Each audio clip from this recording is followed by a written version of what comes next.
The views and opinions on this show do not necessarily reflect the views of ESPN Tucson 1490 AM, 94.9 HD Channel 4, or the Arizona Lotus Corporation. Welcome to Spears and Ali on ESPN Tucson. Justin Spears, I like that. With Justin Spears and Ali Farhang on 1490 AM, 94.9 HD Channel 4, ESPN Tucson. Brought to you by Tucson Federal Credit Union, the Volpe team at Nova Home Loans, and Rightway Heating, Cooling, and Plumbing. I want to be entertaining, but I'm not stupid enough to compare myself to Ali. This hour of Spears and Ali on ESPN Tucson is brought to you by the Volpe team at Nova Home Loans, Rightway Heating, Cooling, and Plumbing, and Tucson Federal Credit Union. Our next guest doesn't really need an introduction. You guys know him as the greatest softball coach of all time, the legendary, the iconic Mr. Mike Candrea. Coach, thank you for joining us. How's it going? All right, it's going great. Thank you. Thanks for having me. No, thank you for joining us today. And, I was looking at some potential story ideas as we, enter the spring months. And I'm like, let me check in on Arizona softball. They got a really good team this year. And then I started doing some more digging. I was like, wait a second. Mike Candrea's first season was in 1986. Okay, we're in 2026, so perfect time to talk to Mike Candrea and just kind of look back on, 40 years of your time here at the University of Arizona. Now, it has led to Caitlin Lowe taking over the program, and she's doing a fantastic job. But, man, 40 years since your first year at Arizona. How do you look back on that? Well, it's hard to believe how quickly time goes by. It seems like it was just yesterday that I rolled into Tucson and took a chance on a job that I really didn't want. I didn't want to be a softball coach. I wanted to be a baseball coach and got talked into it. But it goes to show you where life can take you sometimes, if you open up and explore a little bit and get out of the box. Well, and you were at Central Arizona, if I'm not mistaken, Right. beforehand. And take us through the process to get you to come to Arizona. How did those conversations start, and what was the deciding factor for you? Well, it was my first job coaching was 1976, and I coached baseball at Central Arizona College. We won the national championship that year. We just celebrated our 50th anniversary of that team. And I was an assistant coach, and I just remember it was like 1982. George Young, four-time Olympian, became a very big mentor in my life, came in my office and said, Mike, I need your help. And I go, what's that? He goes, I need you to coach the women's softball team. And I go, George, I don't want to coach softball. I'm a baseball guy. He goes, well, just give me a year. And I says, well, you know what? I'm an assistant coach. Gives me a chance to kind of call my own shot, see what I can do. I said, I'll do it. And so I did it for a year. And after that year was over, we had a decent year. But I said, man, if I go find a pitcher, I think I can win this thing. And I went out and recruited Connie Clark. Connie Clark was the first head coach at the University of Texas. And she was at Greenway High School. And I thought for sure someone was going to recruit her. But I said, what the hell? All she can say is no. So I went after her and ended up landing her at Central Arizona College. We won back-to-back national championships there, and then I came to Arizona. And from then on, it was kind of, looking through the rearview mirror going, geez, what just happened in my life? But it opened up a whole nother life for me. Came here, I was a full-time professor at Central Arizona College. I got my degree in exercise physiology and was very happy teaching and coaching. And but I said, if I'm going to coach, I'm going to try to coach at the highest level. And it gave me a chance to come here and coach in a Division I level. And I thought I'm going to the big times. And obviously I rolled into Tucson and I look at the field and I'm going, oh my God, this is just a step above a recreation field, and I went out the first day of practice and there's a bunch of people on the field, and I go, hey, man, we got practice at 2:30. And they go, well, you're going to have to wait till PE gets off the field because we use it too. And I said, oh, my God, what did I do? I just seemed like I was going backwards for a minute there. But it was an opportunity, and so I knew how to break down the game. I had recruited before because of baseball, and I kind of felt like softball was just kind of coming into its own. The big player back then was UCLA.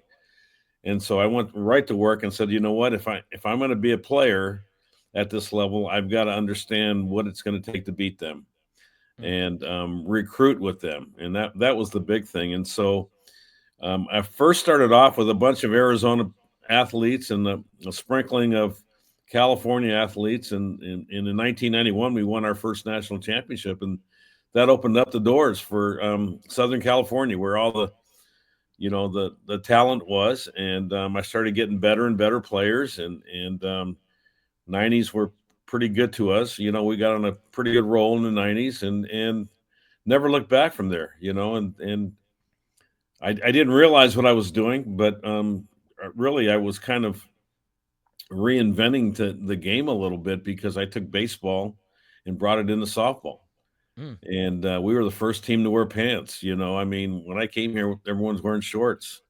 Like, how can you play this game if you're wearing shorts, And so we started wearing pants, and then I saw people become very interested in the practice organization that I used, and the drill work, and some aspects on hitting that were completely different back then, because they had no idea really about breaking down the skills. And so I thought I had an advantage there. And I thought, if I had that along with some good athletes, then I think we can put Arizona on the map. And then after the 91 championship, it was like 93, Bill Hillenbrand came in my office one day and said, Mike, I want to help you. And I go, what do you have in mind? He goes, well, you tell me. And so I brought out this napkin that I had drawn a picture of a stadium. It was basically a replica of Oklahoma City back then. And I said, Bill, I think if we build this, we can put people in the seats. And he goes, well, let me think about it. He thought about it for about a week, came back and said, you know what, I want to help you. Here's a check for $1.2 million. And we built the first Hillenbrand Stadium, and it was the first of its kind around the country. Man, what was it like seeing Hillenbrand finally done after the project was over with, considering, not too long ago you're waiting for field space and trying to practice? Yeah, I mean, it was like going to heaven. I mean, honest to God, every time you walked out there, you're going, I can't believe this has happened to us. And it made recruiting a lot easier, because back in the day that was the arms race was facilities. Yeah. And to have the first softball stadium of its kind in the country gave us a pretty big advantage, for a while. And then next thing you know, the SEC came into softball, brought all their football money, started building facilities. And, that's really when the parity kind of started. I look back and I look at two big moments in my career that changed the game. The first one was ESPN and their coverage of the College World Series.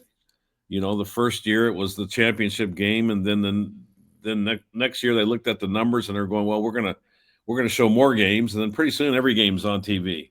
Yeah. And that was the shot in the arm. The 96 Olympic Games, which was the first Olympic Games that softball was involved in, I thought was a big shot in the arm for us, and the stadium, Bill Hillenbrand. I mean, that changed the game, and it was a game changer for us. And from then on, I just never looked back, and the sport has continued to grow. And to me right now, softball's in a good place. There's a lot of eyeballs on the game, a lot of coverage. The Olympics have been good to us, although we have to fight our way back on the program for some reason. But other than that, I look back and I'm thrilled to be a part of the journey, part of the growth. And every time I go out there, I look at the game in probably a different light than most people. Yeah. Because I can appreciate like today, I can appreciate the analytics that they're using. There's so much technology today that were available. I came from a VHS tape, era where you had a stack of VHS tapes that you were watching kids on, and you had a hard time moving them forward and backwards, and that there wasn't much. Yeah. And then you look at it today, and boy, every pitch is pretty much documented on their spin rate and Yep. launch angle and exit velocity, and it reminds me a lot about golf. Yep. I want to go back to when you said you had to kind of study UCLA and Hmm. replicate a little bit of what they were doing. Did you identify the right players for your program? Did you get highly recruited players? Like, how did you go about getting the successful teams early on in your time here at Arizona? Yeah, I think the first thing I really looked at was culture. I mean, I had a good idea that for you to win, you have to be a good team. So you couldn't go out and get the best individuals and not look at their character and some of the intangibles. So I was always big at family, and I was always big at making sure that when I brought someone into my program, that I had gone to their home, I had watched them communicate with their parents, and I made a decision based upon that. The feeling that I got when I went into their home, would they be a good part of my family? And so the culture piece was a big part of it. Obviously, skill level had to be a big part of it too. But just knew that UCLA was the gold standard. I mean, they were winning national championships like crazy. They were getting the best players, and I really think that we snuck up on them. They kind of quit working hard, and all of a sudden this guy comes in, and you get one good player, and your players are your best recruiters. And so I go back and look at when I was able to get in the homes of Jenny Finch and Jenny Dalton and Lee O'Brien, and I mean, Susie Parra was a game changer. Yeah. And Susie was from Phoenix. She was the best pitcher in the state of Arizona. And I wanted to own the state. And, I thought Susie would be a big part of that, and got a chance to recruit Susie along with Becky Lemke back then and Teresa Ayu back then. We pretty much owned the state of Arizona softball. And I thought that was huge because we were able to pretty much dominate the Arizona series for many years. Yep. But I knew I had to get into that Southern California talent. And once we started getting into that talent pool, then pretty much the playing field was level. Yeah. And then we have this great facility. So I felt like we were a notch ahead of everyone. Hmm. And then to believe that today you look at Hillenbrand Stadium, that's the second version of that. So been Yep. able to live through a couple of versions of Hillenbrand Stadium, but it's an exciting sport. I'm so happy where it's at right now. Caitlin has done a wonderful job, and obviously she was pretty much handpicked by me because of her skills. I was able to coach her in the Olympic Games and coach her at Arizona, and she was a very quiet leader, very talented young lady. But the more I was around her when I brought her onto my staff, the more I saw her abilities to lead and her abilities to communicate. And she's a sharp young lady, and she surrounded herself with great people. I was able to coach Lauren Lappin in the Olympic Games, and Amber Freeman's a very good player to play at ASU. And and Christian Conrad, a young upcoming pitching coach that has a great reputation. And so they're really good at developing players, Hmm.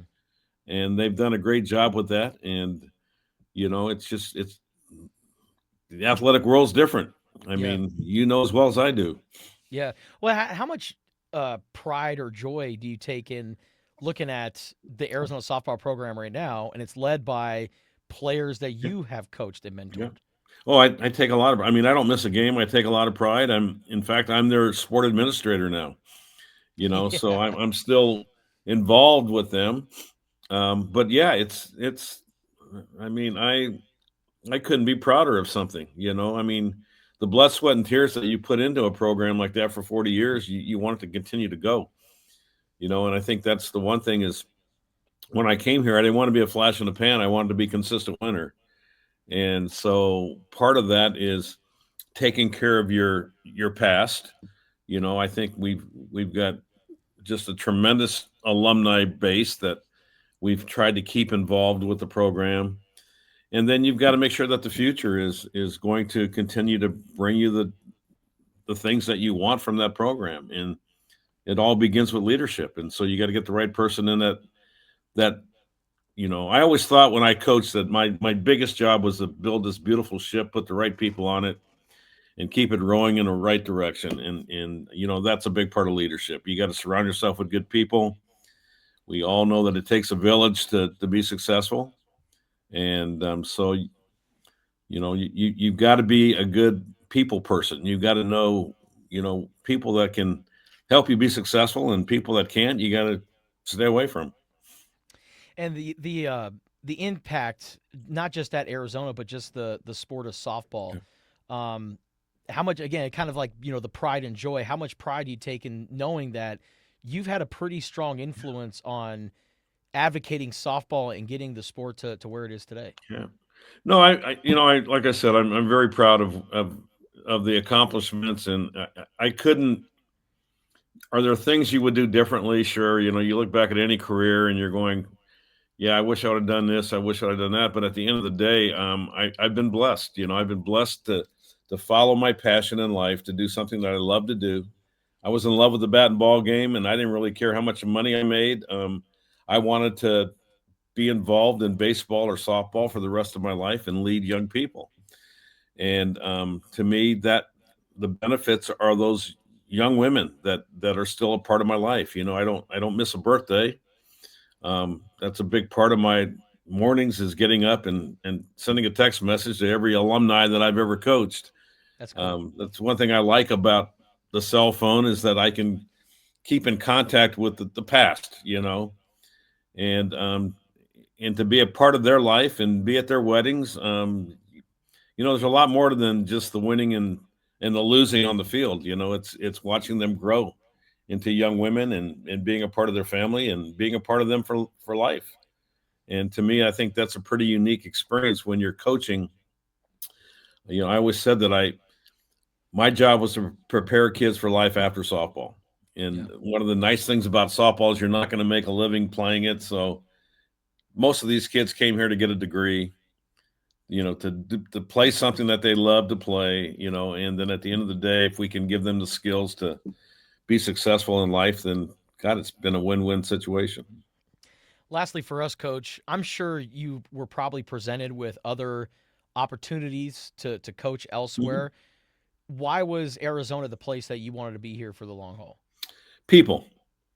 I'm a strong people person. I'm a strong family person. And for some reason, I got insulated by good people here, and I go back to Cedric Dempsey and Rocky LaRose and Rick LaRose and Lute Olson and Jerry Kendall and Jim Wing, Frank Bush. I mean, you couldn't have it any better to be a coach. Yep. And back then we all were, we were all in the same locker room. So you would sit there and you'd dress next to Lute Olson, be able to talk to one of the greatest to ever do it, and then you got Jerry Kendall and then you've got Frank Bush, Fred Harvey. I mean, Dave Murray. It goes on and on and on. Jim Rosborough. I mean, I have got a list of what I call mentors, because I've learned from all of them. But if you really think back at the people that have been involved in Arizona athletics, it's been pretty phenomenal. Absolutely. And I'm sorry at this point in my life that I'm starting to lose all of them, and that's what's kind of crazy about life. It goes by very quickly. So you got to do something that you enjoy. And I'm glad that I was able to do something I enjoyed. No doubt. And the greatest to ever do it at what you did, Coach. That is former Arizona softball coach Mike Candrea, the greatest softball coach of all time, joining us here on ESPN Tucson. I can't believe 1986, your first year at Arizona. Now, lo and behold, here we are. Unbelievable. Yep. Crazy. Yeah, hey, I can still remember one of my first interviews back in the day, and it was a guy named Todd Walsh that is working with the Diamondbacks now. Yeah. Yeah. That's crazy. Yeah, he was a student back then. So, I mean, it's Tom Duddleston, and it just goes on and on and on. That's amazing. I love talking about this beautiful place, and just glad I'm still here. Coach, thank you for your time. We appreciate it. Good luck out there on the golf course. Yep. I know you're playing a lot of golf these days, And man, we appreciate you so much, and thank you for everything you've done for Tucson and the University of Arizona, and thank you for your time today. Well, thank you for what you're doing, and keep up the good work. Thanks, Coach. Appreciate you. Okay, take care. All right.